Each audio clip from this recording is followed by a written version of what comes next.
Let's jump in a time machine and go all the way back to 1958 for a legal case that honestly holds one of the most important lessons for anyone in business today. It's a story about a tractor, a job title, and a deal that went very, very wrong. And it shines a light on a hidden risk that could pop up when you least expect it. Seriously, think about that for a second. Could the simple job title you give someone, manager, director, whatever it is, actually end up costing you everything? Yeah, it's a scary thought, right? But that's the exact question at the very heart of the story we're diving into. The answer is going to surprise you, and trust me, it's something you need to understand. You know, like so many of these huge legal showdowns, this one didn't start in some fancy boardroom. Nope, it started out in a field. And the main character wasn't a CEO or some high-flying lawyer. It was just a simple, very expensive piece of farm equipment. A tractor. All right, so let's set the scene. We're in 1958 Australia, and the case is called International Harvester versus Kerrigan's. At its core, it's about a really risky deal made by a farm manager, and it's about to set off a major legal firestorm. So let's meet the players. First up, we've got the Kerrigans. They own the farm, they're the principals here, and look, they're just trying to run their business. They probably assumed, like you or I would, that they have the final say on any big money decisions. That's a pretty reasonable assumption, right? Next, we have the star of our show, really, the farm manager. He's an employee, and he's been given the title of manager to handle the day-to-day stuff on the farm.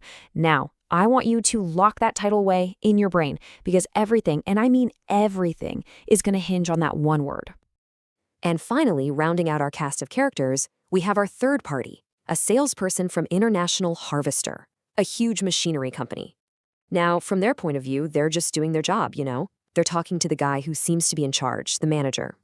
Okay, so here's where it all goes sideways. The farm manager, without even a quick call to the owners, goes and makes a massive purchase. He agrees to buy this brand new, top-of-the-line tractor from International Harvester, and he puts it on the farm's credit.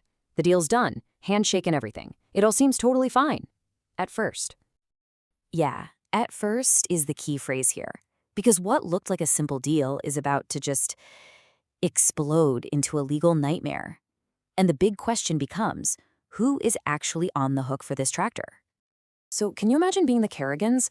You're going through the mail and suddenly, here's a massive bill for a tractor you never even knew existed. They were completely blindsided. They didn't okay this, they don't want it, and there's no way they're paying for it. So they refuse the bill. And just like that, we've got a lawsuit on our hands. And this is the million-dollar question that lands in court, right? International Harvester's argument is pretty simple. Hey, your manager made a deal with us. You got to pay up. But the owners, they're firing right back, saying he had zero authority to do that. So, what does the law say? Is a business really responsible for every single deal an employee with a manager title makes? To figure this out, the court had to pull out this really important legal concept. And honestly, this is the main thing I want you to take away from this whole story. It's called apparent authority. And it's all about the hidden power of a job title. So what the heck is apparent authority?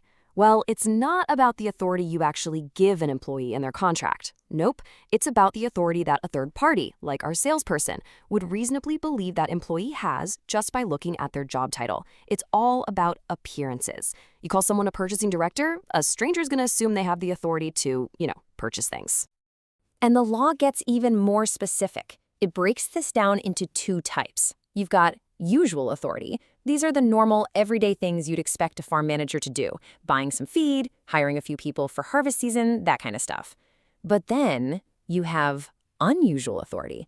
And this is for the big stuff, the out-of-the-ordinary actions that are way beyond the normal job description. Like, say, buying a super expensive piece of machinery on credit.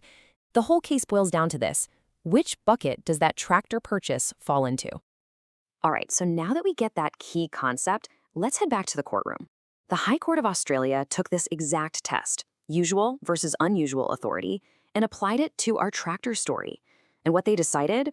Well, it became a landmark ruling in business law. And the verdict? It was a slam dunk.